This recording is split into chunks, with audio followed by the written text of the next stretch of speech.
السلام عليكم ورحمة الله وبركاته.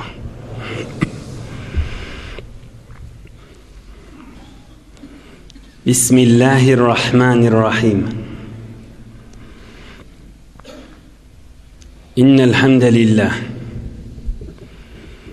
نحمده ونستعينه ونستغفره ونستهديه. الحمد لله عدد خلقه، الحمد لله رضا نفسه، الحمد لله زنة عرشه ومداد كلماته. اللهم صل وسلم وبارك على عبدك ونورك إمام المتقين سيد المرسلين نبي الثقلين شفيع المذنبين سندنا مولانا محمد النبي الأمي الأمين وعلى آله وأصحابه وأنصاره وأتباعه أجمعين. لا أسألكم عليه أجرا إن أجري إلا على رب العالمين. اللهم وفقني لبيان ما يحتاج الحاضرون إليه وما يصلح أحوالهم. إلهي أنت مقصودنا ورضاك مطلوبنا، فأعطنا كلنا محبتك ومعرفتك. Yaradan beyik Allah tebarek ve teala taatu ibadetlerinizi, hayır dualarınızı, ihsanatlarınızı lütfu keremi bilen kabul edip de iman baylığına güler yüzleriniz solmasın.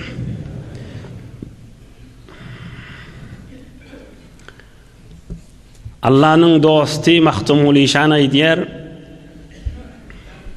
asıl kafir Müslümana katışmaz. Asıl kafir Müslümana katışmaz. Çın Müslüman haram işe tutuşmaz. Menzil kesmez. Hiçbir yana yetişmez. Başçı tutup yolu giren kör bile. Gözü yok adamı uzak yolu sen bizi yol salgı ver deyip şonu evi tutup giden adam yol kesmez, bir yana yetmez deyiptir. Gözlü, görümlü, bilimli, rahnama adamın idini düşmeli olar. Ömrüne ağlanma, ötüne yanma, malına kuvanma, mülke dayanma. Mınna bediş etme, onunla utanma, mınna diyen dünyada, onunla diyen ahirette de. Mınna bediş etme, onunla utanma, hesap günü hayrını alıp bar bile. Ömrüne ağlanma, ötüne yanma, malına kuvanma, mülke dayanma. Mınna bediş etme, onunla utanma, hesap günü hayrını alıp bar bile.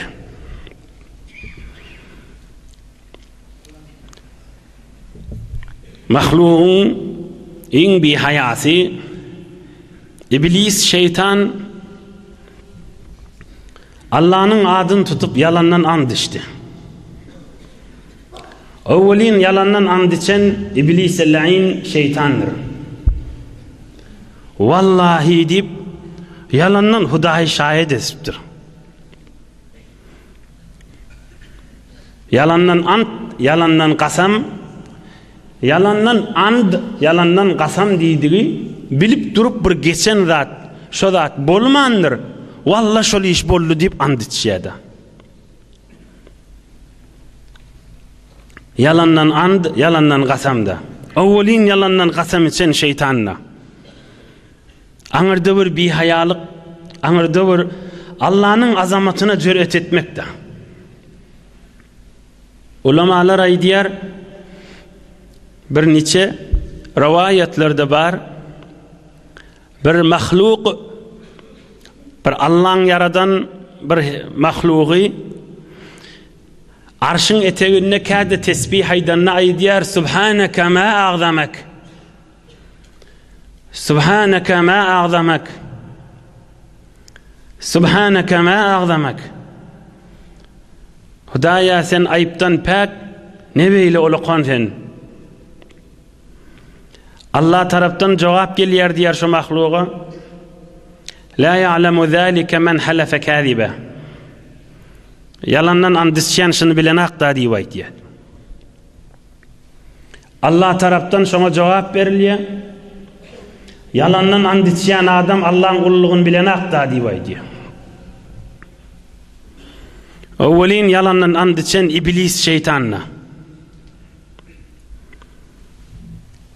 Şeyh Ehl-i Sünnet Hazreti İmamul Huda Şeyh Ebu Mansur Maturidi aýdypdyr. Teberrük okap berin aydın kefine. كان القياس عندي أن المتعمد بالحلف على الكذب يكفر وسبيل هذا سبيل أهل النفاق. Daşından görsen adiptir bir adam bilip durup yalandan vallahi şeyle deyip ucure dediğini bilip durup yalandan andışsa daşından görsen de dinden çıkıyor şoňa musulman dediğimeli oluyor. Son içinden Hudayı yalandan şahit edip durulduğunu bilip du da ödi. Yalan zada Hudaya şahit ediyordu. Walakin naqulu la yekfuru bihada. إذ الكفر عمل القلب لا بما يخرج فعله فعل معصية كذا في بداية الصنايع. Daşından gözüňde kafir diýämal şol adam yani dinden çykýar diýmeli. Onu da dinden çykýar diýmeýär. Şonuň ýüregini Hudaý yalandan şahit edýänip ýüregini ýok bir puluna bir maksadyna ýetjek bolup mahur muhura salyp gasam içýärdi. Uluguna ulu jüret ulu Allah'ın azamatyna jüret etdiği bolýar, ýöne dinden çykýar diýip ýene hükmetmeýär diýipdir. Ýoksa daşyndan gözleňde dinden çykýar diýäseň de boljak diýipdir. Ýene de hükmedemizde dinden çykanak ulu günahkar boldy diýäs diýipdir.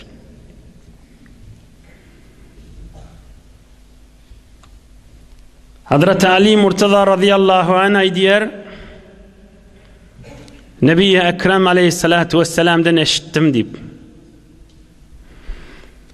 İyyâkum vel yemînel fâcira fe innehâ ted'u diyâre belâqi'a Revâhul Hatib. Yalandan qasam içmeň deyipdir. Yalandan and içmeň deyipdir. Bolmadyk zada bollu deyip bolan zada bolmady deyip. Yalandan ant yer ýurdy tap-takır etýänler deyipdir. Berekedin süzürýänler deyipdir. Yalandan ant ted'u diyara belâqi'a. Yer ýurdy tap-takır etýänler deyipdir. Ted'u diyara belâqi'a. Yer ýurdy tap-takır etýänler deyipdir. Peýdasyz etýänler deyipdir. Bir bereket etýänler deyipdir. Yalandan qasama bir zat hak bolsa inqat qissalar hikayeler geçipdir ama magdam Ebu Hanife hakymyşdyk onu da antışyk dälipdir. Hazreti Osman hakymyşdyk bir wagt and içmek. Hazreti Ömer'in halafet wagtynda ay bolýar diýipdir özüňki bolsun diýipdir ay antışyk dälipdir. Allah'ın adyny beyin rahati orta getirmeýänmişdikler. Yüreklerini Allah'a ve Allah'ın dinine ihtiram bolansaň da Hudaýyň azamatynyň beraberine bihayalyk edip suwumsyzlyk edip bilip durup tersine and içen, yalandan and içen, awwalky qasam içen mahluklaryň içinde iblis şeytan näýdi.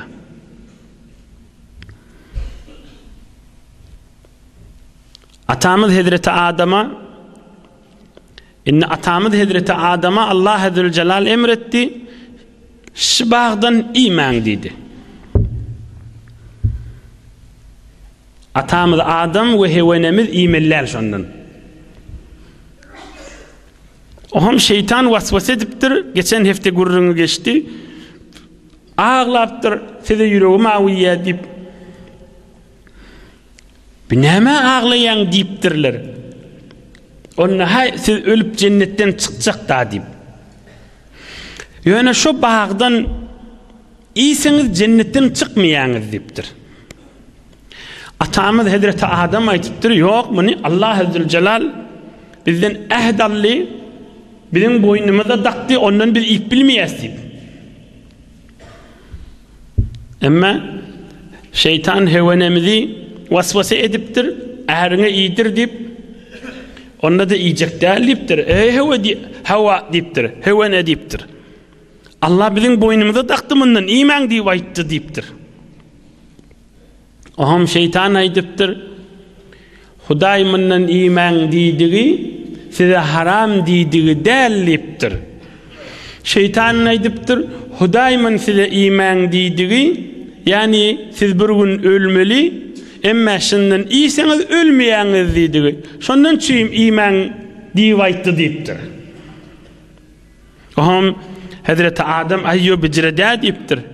Oham şeytan qasam içipdir da. Wallahi şeýleşi diýipdir da. Wallahi şeýle diýipdir da. Yalandan qasam içipdir. Soňra hewenemiz aýdypdir da, "Ma kuntu azunna ahadan yahlifu billahi ta'ala kaziban." Ey bir mahluk yalandan Allah'ın adyny tutar diýmeýädim men diýipdir. Ey bir mahluk, bir kes, bir Allah'ın yaradan mahlugy yalandan qasam içer Allah'ın adyny tutar diýmeýädim diýipdir. Hulasa qasam içipdir, and içipdir. Bu bir neçe ulamalar aýdýar, deslap hewenemiz şol bagdan iýipdir da. Ýöne men aýdyn, köplerçe ulamalar aýdýar, bir neçe zihniýetle saf bolar ýaly. Köplerçe ulamalar aýdýar, şu atamyz Hazreti Adam inni iýjek da şigiýjek görürüňde. Şonna peýgamber dälli. Kur'an-ı Kerim'de de vardır. Fe imma ya'tiyannakum minni hudan, o yere inen soňra peýgamberlik berilýär diýip. Bula bir urun gaýtaýdyn şu urjuny. Cennette atamyz Hazreti Adam peýgamberlik makam berilmäpdi diýip. Şon fe imma ya'tiyannakum minni hudan, menden size bir yerde ýaşamaň ak ýoly geljekdir diýip Allah Azze Celal aýdýar, bir yere inenden soňra diýip. Biz bir görürün ki peygamberlikten önçämiş. Yeni bir görürün asıl 4-5 heftemin nodul geçendir. Bunu hemmemiz bilmeli. Odul Allah Teala atamız Adam'ı yerden çürüyüm yarattı. İnni ca'ilun fil ardi halife. Odul yaradanını yerden çürüyüm yarattı. Emma bir insani keramat edip qawdinlan. Bu bir ilmi görün.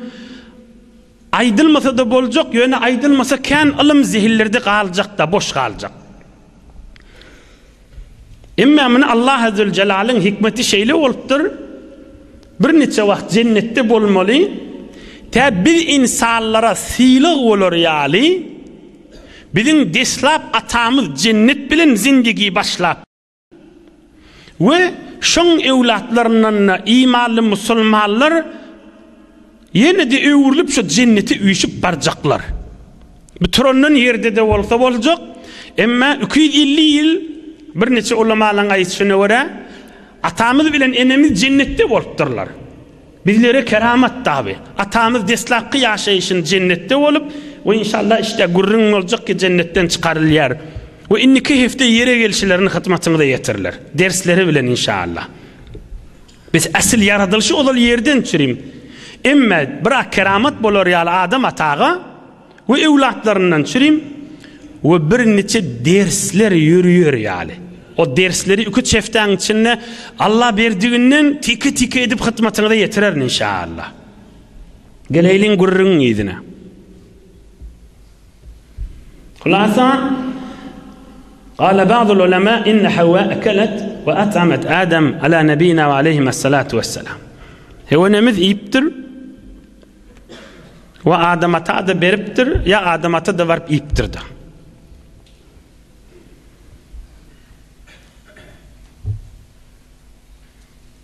فأكلا منها فبدت لهما سوآتهما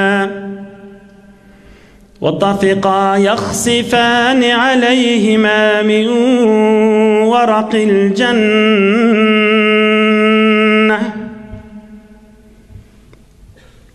Emma müteassifane diysek de dadam moylarına adam atan kellesinden täç uçup durdu. Kellesinde cennet owadallığının täci varmış, taç. Dadanna evvel kellesinden täç uçup durdu. Hewenemiz örüglü saçında cennetin altınlarından ve cevherlerinden düzülmüştükdə. Saçı çödülüp düzülü cennetin ovadan bedegleri saçından yere düşüp durdu. Owadallık egin maşları bedellerinden sıfırlıptır. Ve bedet lehuma sevatuhuma avratları da görünüptürdi. Kur'an-ı Kerim'de var. روي أن آدم تناول ورقتين فضم طرفيهما أي ما بين السرة والركبة. Atamız Hazreti Adam aldırap, dili tutulup, yortup, bağlığın içine girip, yaprakla bilen öz bedenini örtüp durdu. Egin maçlar sıfırlıp durdu. Bir neçe ulamalar aydiya atamız Hazreti Adam mübarek göbüğü bilen didinin arasını cennetin yaprakları bilen özün doladı diye. Ki evladına da şeyle de göbek bilen didinin arası avrat ve göbekten yukarı didin eteği erkek adamda avrat derler. Hevenemiz de yortup o da bağlan içine girip o da bedenini yaprak bilen bedenini örtüp bir mübarek ayası bilen yüzü yapraktan dışarıda durup durdu. Denanan avratı da şu vakitten şeyle varıptırdı. Ayası bilen daireye suret yüzünden başkası avratta. Hazreti Adam, atamız Adam mübarek kellesinden täç beylek uçanını bildirdi. Cennetten çıkmalı vakt bolallığına. Narahat bolup uçanıp yort bağlan arasına girenne bir neçe ulamalar aydiyar. Allah Azze ve Celal aytti, ey Adam yere kaçıp baryan deyip. Atamız Adam aleyhisselam aydıptır. Hudaya senden utanyan nämetçiğin bilmeyen yaprakların arasına girip dönüptür. Yoksa hem sana qavat yer yoktuğunu bilyen, iman, hayam, icade veren ak, boş yerde görünüp duran yerde durmağı, özüm yığınanasım gelyer deyiptir. Allah'dan emir oluptur ve herhal cennetten çıkmalı vaktiniz oldu deyip. Mübarek gözlerinden yaş aktırıp, hevenemizle çiğirip, ağlap, Allah'ın emri bilen cennetten çıkıptırlardı. Bir neçe ulamalar aydiyar, hevenemiz iki elini kellesine tutup göğünü zep ağlak kayıttı. Adam atamız elini mağrinin üstüne koyup yeri özep ağlak kayıttı deyip. Ve zenanak, evlatlarını da zenanak köplerçe ağlarına elin kellesine tutup göğün özep ağlayarlığı odol hevene şeyden sen deyip aydiyar. Ve erkek adam narahat bolup ağlarına yeri özep ağlayarlığı odol atamız Hazreti Adam şeytti deyip evladı da şeyle oldu deyip bir tohar ulamalar şey deyip aydiyarlar. Bulan yüreklerine en atamızın yüreğine beter ağır düşüptür. Cennetten çıkmak yani Allah Azze ve Celal'dan bunlara bildiriliptir ki yere bir muvakkat vakt bilen, bir miktar vakt bilen yere iyi verilecek, indirilecek. O yine de evrilip bir vaktan sonra kıyamet günü moliyada. Yine de evrilip Müslüman zürriyet nesilleniz bilen yine cennete girecek deyip bunlara bir yüreklerine, mübarek yüreklerine bir yengillik düşüptür da.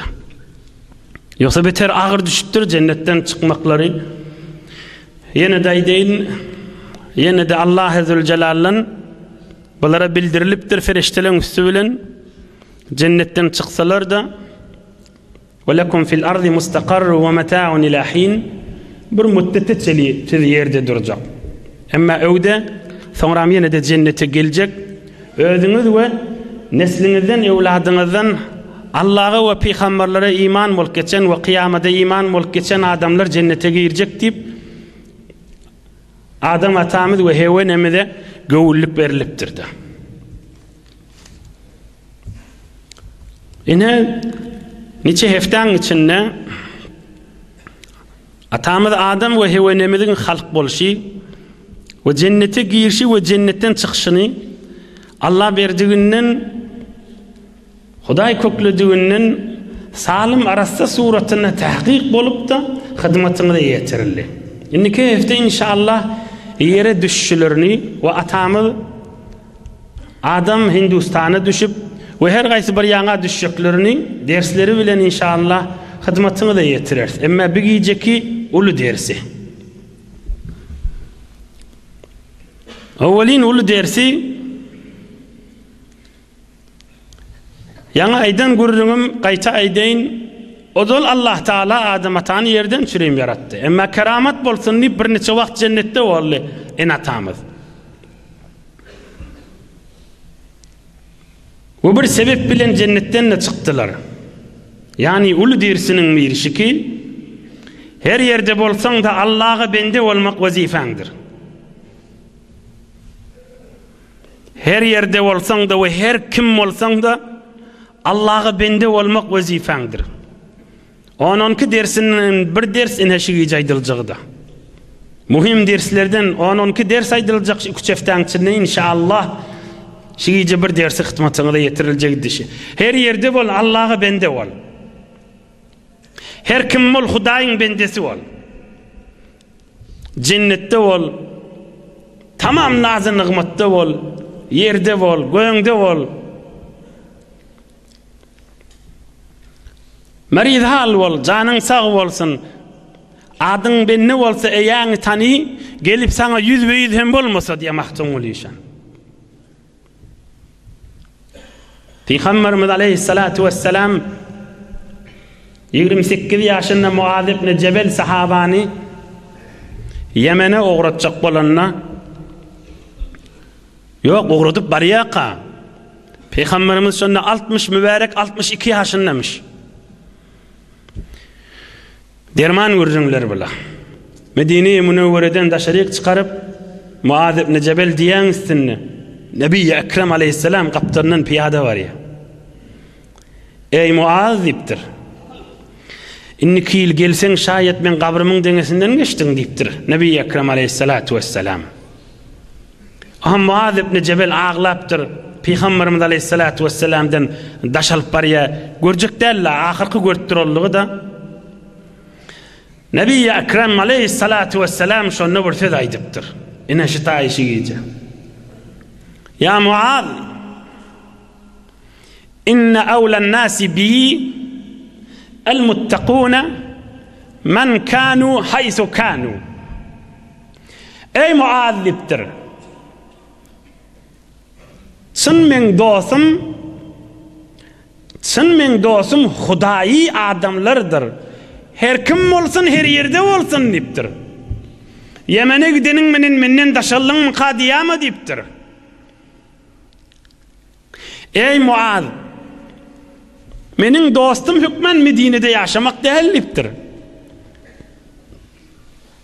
Menin dostum Hudayi olan adamlardır. Allah'ın razıyçılığını gözleyen adamlardır. Her kim olsun ve her yerde olsun diptir. Şenidem ki Lokman siyahfam budu. Neten perver o nazıkandam budu. Lokman hekim palçık işleyen adammıştık. Kara doğullardanmıştık. Yüzünün rengi karalardanmıştık. İfriqi ile yalak. Şenidem ki Lokman siyahfam budu. Neten perver o nazıkandam budu. O adına ne mi diyele? Lokman ne mi diyele? Lokman hakim diyele. Her kim olsun, her işte olsun, her kim Hudayın rızayetini geçse Allah'ın dostu şu da. Ulu dersin bir işi de. Adam ata cennetten çıkıptır, bununla ideyin, bütün ulamalar ay diye, yere geldi diye. Emma cennetten daşalıp 200 yıl gözünden yaş aktırıp ağlak geziptir, narahat bolup o şu vakti bir derecelere yetti. Eğer cennette olsa o dereceye yetecek değerli diye. Eğer cennette ömrü taya geçen olsa o dereceyi ki yerde geçiriyor, Allah'a o dereceleri geçiriyor yukarıları. Cennette olsa o dereceye yetecek değerli diye. Sen her yerde bol Hudayın bendesi olmalı.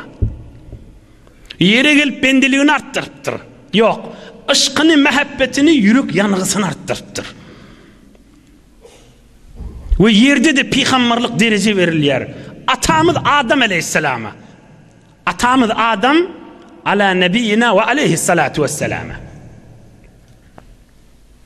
Bizlerden çürüyüm ulu derse. Her kim ol, her yerde ol Hudayın bendesi ol.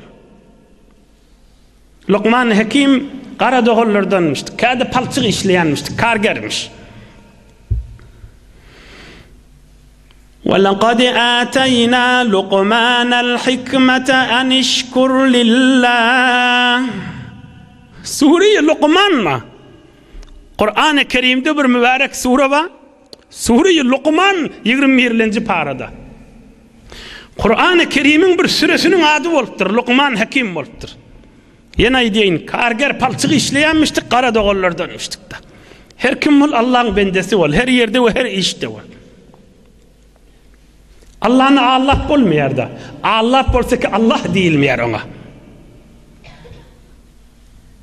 Hudayın huzuruna Allah'ın Allah olmuyor. Yan namazı durdunuz. Yatsı namaz okuyduk. Yatsı namazın niyetini Hudaya men falan tüysli falan makamlı adamdırın Allahu Ekber deyip olur mu? Manası yok kimin. Hudaya men falan tüysli ovadan adamdırın deyip olur mu? Manası varmış. Hudaya men bir hevre danışmand adamdırın, hevre al-mumkandır. Allahu Ekber manası varmış. Näme adın manası var? Halisen lillahi Teala Allahu Ekber fakat şun manası var. Halisen lillahi Teala Allahu Ekber fakat şun manası var. Halisen lillahi Teala Allahu Ekber fakat şun manası var. Başta da ayet bulanak huzura girende. Huzura girende.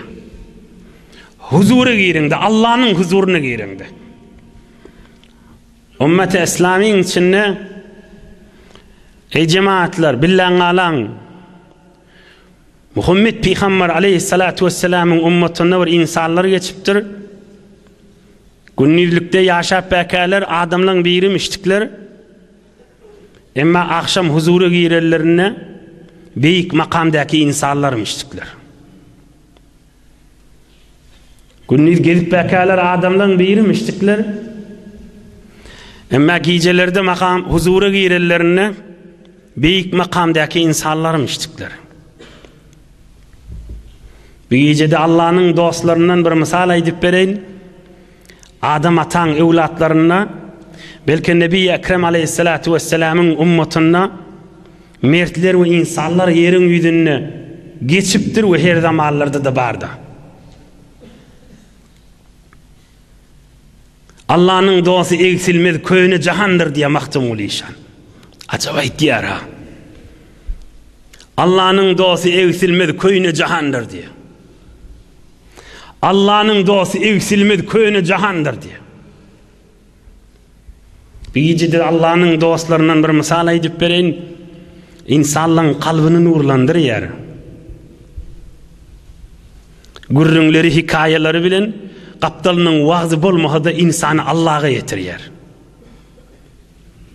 İnsanların kalbine ışık dörötüyor. İnsanların kalbini iman nayzaları bilen kalplama sancıp hafa ölü kanlar döküyor bedeninden. Hazreti Zunnun-i Misri diyen iştemsiniz ulamalardan, kitaplarda, mutalaelerde İmam Azam'ın şagirdlerinin devrine yaşayan büyük insanmış. Hazreti Zunnun-i Misri Şeyh-i Diyar-ı Misri'ye Mısır'da bir büyük pirlin miydi. Evliyalık bilen, beýik keramatlar bilen dünýeden geçenne kabrynyň üstüne Zunnun Habibullah ýazylan beýik insanna. Dünýeden geçenne kabrynyň üstüne Zunnun Habibullah, Zunnun Allah'nyň dostu diýilen beýik insanna. Ta dünýeden geçýänçe öz ýurduny bir adam şoňa diýmeýänmişlikde. Ölenden soň bilipdirler. Ta dünýeden geçýänçe bir adam bilmendir onu Allah'nyň dostudur diýip. Emma dünýeden geçenne Zunnun Habibullah ýazylypdyr. Tarihi Demeşk, Siyer-i A'lamun Nubala ve Hilyetul Evliya beýik tarih senetli kitaplarda oň beýik gurrunlaryny getirýär. Ol beýik insan aýdýar, bir ýyl hac etmäge ýola düşdüm diýer. Teberrük okap berin. قال ذنون مصري قدس سره حججت سنة فضللت عن الطريق ولم يكن معي زاد ولا راحلة ولا ماء وإني لمشرف على الهلكة. Bir miqdar yol, bir mizinli yol özüm giderin şu ova, şu şehre barýançam diýip ogradym. Emma ya yol ýalňyşypdyr diýipdir. Suwumda tökünni, iýmitimde tökünni we şu düzde ölqalajagy men diýdim diýär. Hallan gaçarlamda ölüm gözüme görünni, şeýlen görsem garanqyryp bir neçe baglar görünýär diýär, garalap. We şeýle bağa kan şu bağa gaşyn ýüregim kuwatlandy birime, bağa gaşyn bardım diýär. Bağlara bardım ve iza ana bi mihrab qad kana ahduhu min mutaahidihi qariban. Görsem şu taada bir mihrab ýaly bir ýan täze bir namaz okyp giden ýanyk bir namaz jaý wadi. Ýan täze bir namaz okyp giden ýaly namaz jaý wadi. Ýa mescidin mihraby bir namaz okulan ýer düzde takyrja bolup durýar da awadan jawal. Yan täze bir namaz okyp giden ýaly namaz jaý wadi. Iýmäge içmäge da ýok, bagyň kölwesini özümi oklap süýnüp ýatdym. Akşama sowjak ýel öste gerek diýip gyşardım jotada diýip. Felemma garabatis şems iza ana bi şabbin. Gün ýaşdy, garanqyrydy, bir ýaş oglan geldi diýip. Bir jawan oglan geldi, görünüp duran ýagdaýda muny görüpdir. Ýaş oglan geldi, bir beýik deferaçyk ýerde ayagyny wurdy, şo tadan çeşme ýaly suw çykdy. Feşeribe ve tawazza ve qama fi mihrabihi. Şo suwdan içdi de, dehret qıldy da, ýanky namaz okuyan ýerine Allahu ekber diýip namaza durdy. Allah'nyň huzuruna girdi. Derrew turdum, barip şo suwdan bismillah içdim. Halwaň içinden çykýan suw ýaly hem doýurýar, hem ganderýar, hem süýüji, hem gönülmäşlik. İçdim ta doýdum we gannymdy. Oşa suwdan dehret qıldym we menne gapdalyna durup Allahu ekber diýip menne namaza durdum diýip. Hatta baraka umudus sabah. Ta daňatdy diýip. Hem ýanky ýaş oglan döwrüni wezdi we aýtdy gat ses bilen. Zahaba al-leylu bima fih. Ve lem aqdi min khidmatika wataran. Ve la min azbi ma'i munajatika shataran. Ilahi khasira man attaba li gayrika badana ve alja ila siwaka himmata. Dört kifaytdy diýähim. Hey gece geçti Hudaýa hiç tat hytmatyň edip bilmedim bir. Gece geçti Hudaýa sen huzurunda durumda akyan süýüji suwdan süýüji ganmadym men daňatdy. 2. Awwal qysy Hudaýa sen hytmatyň men bitirip bilmedim ondan doýmadym. Ýüregim häzir bolmady aýtýan jirem. İkincisi Hudaýa sen huzurunda duramda bir süýjidi, akyp batan sudan süýjürekdi. Men ganmadım, daňatdy. Daňatsa nefil namaz okap bolmaýardy. Tehajjuddan çykdym diýdi da. Hawada Hudaýa diýipdir. Senden başga zada, sen razyçylygyňdan başga zada özüni ýadatýan adam çyn kösenini diýipdir. Sen razyçylygyňdan başga zada özüni kösek kesip bererler çyn kösenini diýipdir. Ve Hudaýa senden başga zada da gaýratlaryny gurdup kesip beren adamlar kösenini şolara diýipdir. Şey diýipdi, ogra berdir. Aha men izinden kıygırdım. Hay dur oğlum, hay oğlum nidim diye. Billezî menahake lezî zerragab fe ezhebe anke melâle ta'ab. Gününüp ibadet edip yaltalık bilmeyen yaş oğlum dursana diýdim diye. Mena bir gariba ya del adam diýip yollu bilema özümde haca var yadım.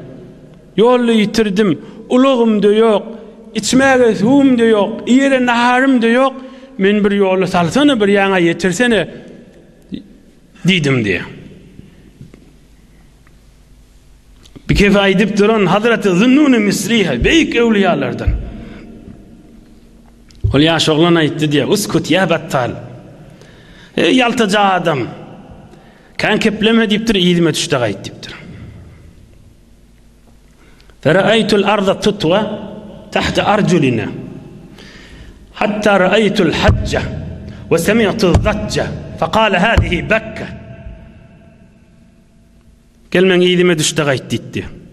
Ýürüp ogradym diye ayagymyň eteninden yer dag ýygnalýan ýanykdy. 100 000 kilometrliklerden yer ýygnalýan ýanyk ayagymyň eteninden. Bir görsem adamlaryň sesini eşitdim. Lebbeyk Allahümme lebbeyk. Lebbeyk la şerike leke lebbeyk. İnnel hamde ve ni'mete leke vel mulk la şerike lek. Bir gördüm üýüşüp adamla telbiye aýdypdylar. Hal ha Mekke diýakany men ýandan gitdi diye. Görsem adamlaryň arasynda kesip beni telbiye aýdypdy. Barýaka goşgok ýit diýen Qiyaş oglan. Men amalallahu bi taqwah ve kana fil halwati yar'ah saqahu ka'san min safa hubbih teslubuhu lezzete dunyah fa abadal halqa ve aqsahum ve enferadal abdu bi mevlah.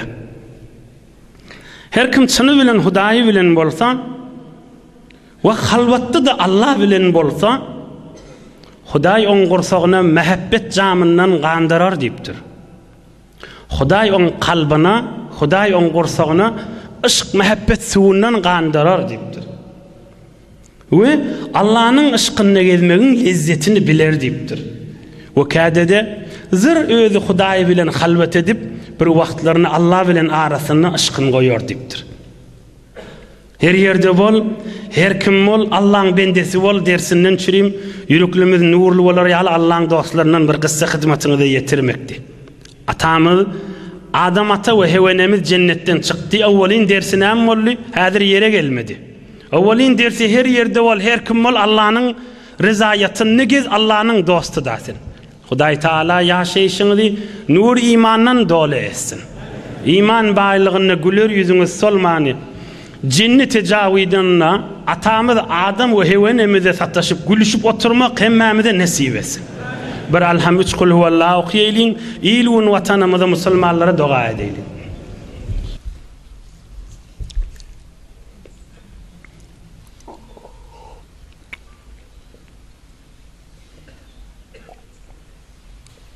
Elhamdülillah.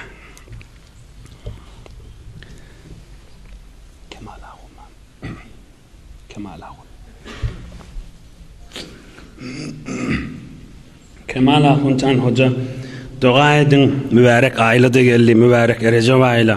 Recep aý mukaddemedir Meredaya, Mereday mukaddemedir Ramazan aýa. Mert bolun, Allah'ın rızayatından çirim. Beýik kıssalar aýdylywati, maksat Ramazan aýa amada bolmakdyr. Dua et, ýylgynymyzda iman baýlygy ýörep dursun. Ilahi amin. Müşküller ansat bolsun. Kan hatymlar, tesbihler, tehliller we bahşetmelipdirler. Maryzlarymyz we yer ýurt barada müşkülimiz var diýipdirler, hemmelerine dua et. Gulala yaş, jawan, erkek we gyzlary da dua et. İman baýlygyny gülüp ýaşasynlar. Amin ya sultanal alamin. Mübarek ailen hormatyna. Amin ya zal arşil azim. Amin ya zal jalali vel ikram. Amin ya hayyu ya qayyum. Amin ya hayyu ya qayyum. Merahmetke ya erhamer rahimin. Barakallah. Yoldaşlarınızın da elinden tutun.